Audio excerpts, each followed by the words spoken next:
On a June evening in 1953, in a stone prison on the banks of the Hudson River, a husband and wife were led, one after the other, into a small room and strapped into an electric chair.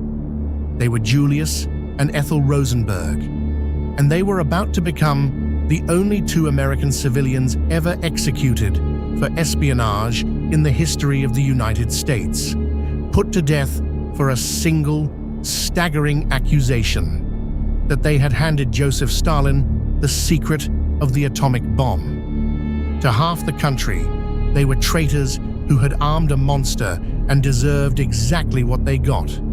To the other half, they were innocent people, framed and murdered by a nation gone mad with fear. This is the story of the atomic spies, of the real ring that did steal America's deepest secret, of the frightened brother who sent his own sister to the chair to save himself, and of a case so tangled in guilt and doubt that 70 years later, we are still arguing about who truly deserved to die. To understand the Rosenbergs, you have to go back to the most guarded secret on Earth. By 1945, the United States had done the impossible. In total secrecy, at a hidden laboratory called Los Alamos, it had built the atomic bomb, and for one brief, terrifying moment, it held that power alone. American leaders believed the secret would keep them safe for years, maybe decades. They were catastrophically wrong, because the Soviet Union wanted that bomb more than anything in the world. And Stalin was not going to wait decades. He was going to steal it. And the terrible truth, the one that would eventually cost the Rosenbergs their lives, was that the secret had never really been secret at all.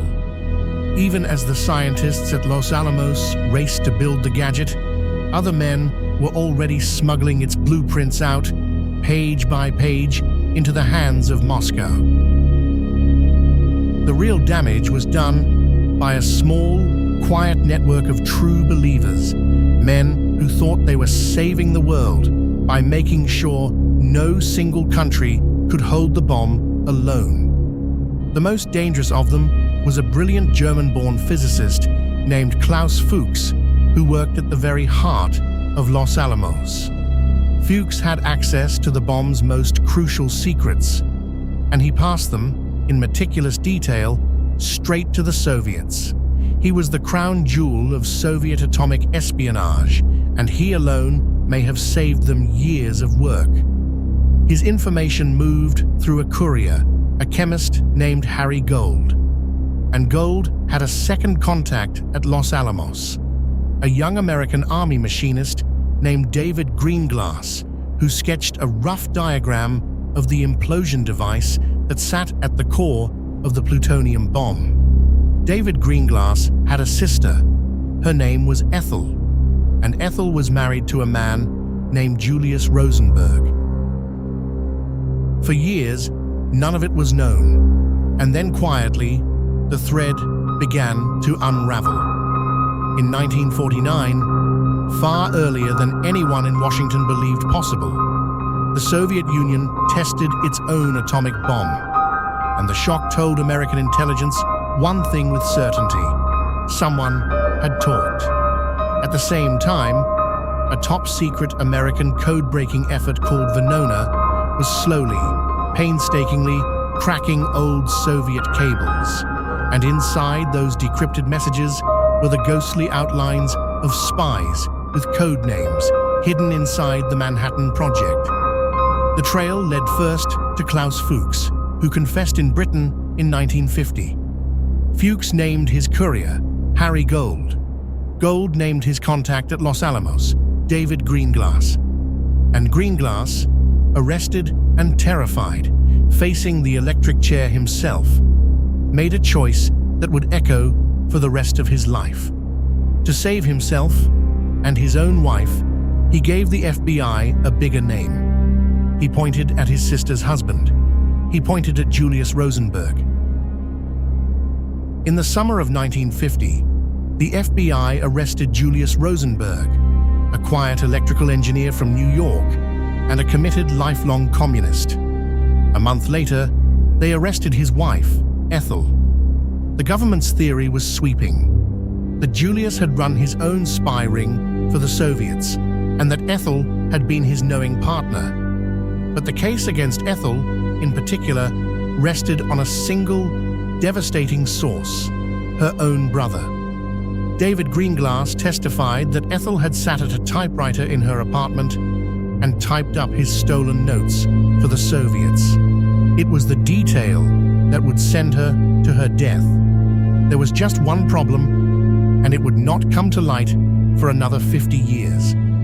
Decades later, Greenglass admitted that he had lied.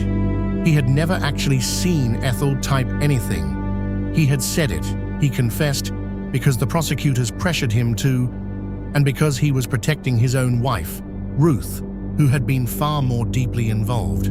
He sent his sister to the electric chair, he said, to save the mother of his children.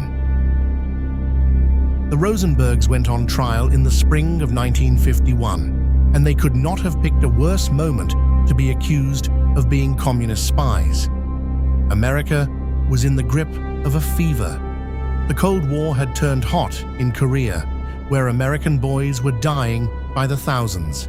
Senator Joseph McCarthy was whipping the nation into a frenzy of suspicion, seeing hidden communists everywhere. And into that furnace walked Julius and Ethel Rosenberg, accused of the ultimate betrayal. The prosecution, which included a young and ruthless lawyer named Roy Cohn, built its case on the testimony of David Greenglass and his wife. The Rosenbergs, for their part, denied everything and repeatedly invoked their right to silence, which, to a frightened public, looked exactly like guilt. The jury did not take long. On both of them, Julius and Ethel, the verdict came back the same: guilty. Then came the sentence, and it stunned even those who believed the Rosenbergs were guilty. The judge, Irving Kaufman, did not give them prison. He gave them death, and in pronouncing it, he laid at their feet a crime almost beyond imagining. He declared that by putting the atomic bomb in Soviet hands, they had caused the communist aggression in Korea, and were therefore responsible, in his words, for the deaths of tens of thousands. It was an extraordinary thing to say. No American civilian had ever been executed for espionage. The couple's actual provable role, especially Ethel's, was a fraction of what men like Klaus Fuchs had done, and Fuchs received just 14 years in a British prison. Yet the Rosenbergs were sentenced to die. To many, it looked less like justice and more like a nation looking for someone to burn. For 2 years, Julius and Ethel Rosenberg lived in the shadow of the electric chair, and the world would not stay quiet about it. A global campaign for clemency erupted. Protesters marched in dozens of countries.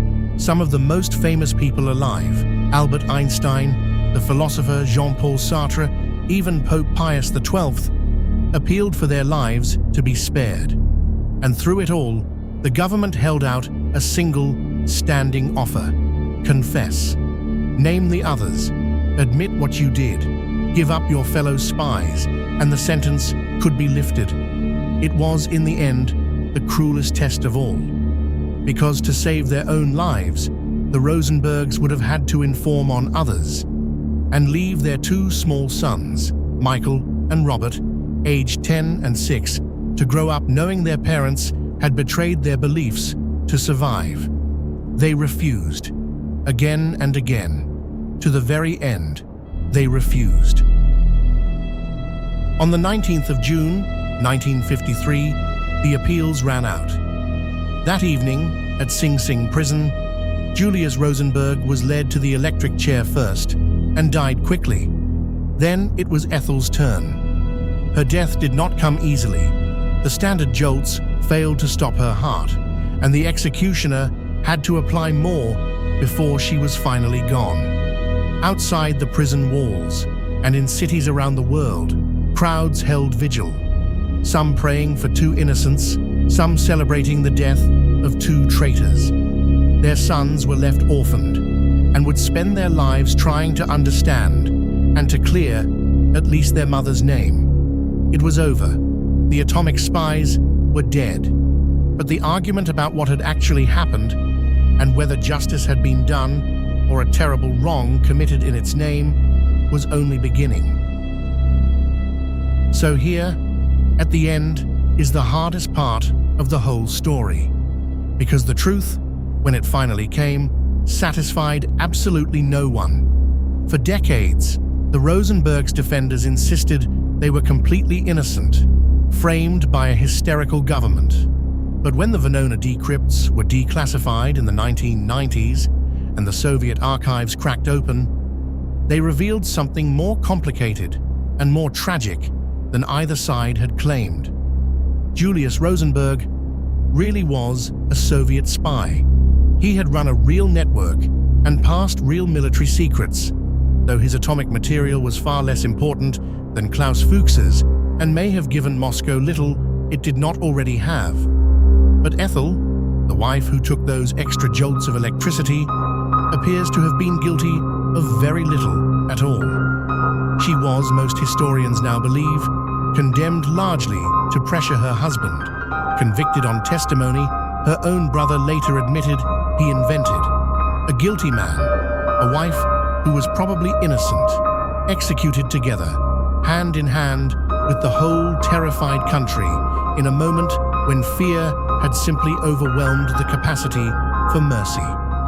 And that is the question I will leave you with. It is easy from a safe distance to be fair, but when a nation is truly afraid of an enemy, of a weapon, of the neighbor next door, how much justice does it actually manage to hold on to? And are we, if we are honest, really so sure that we would do any better? If this is the kind of history that should never be forgotten, subscribe to Cipher Glass. We are decrypting the 20th century, one file at a time.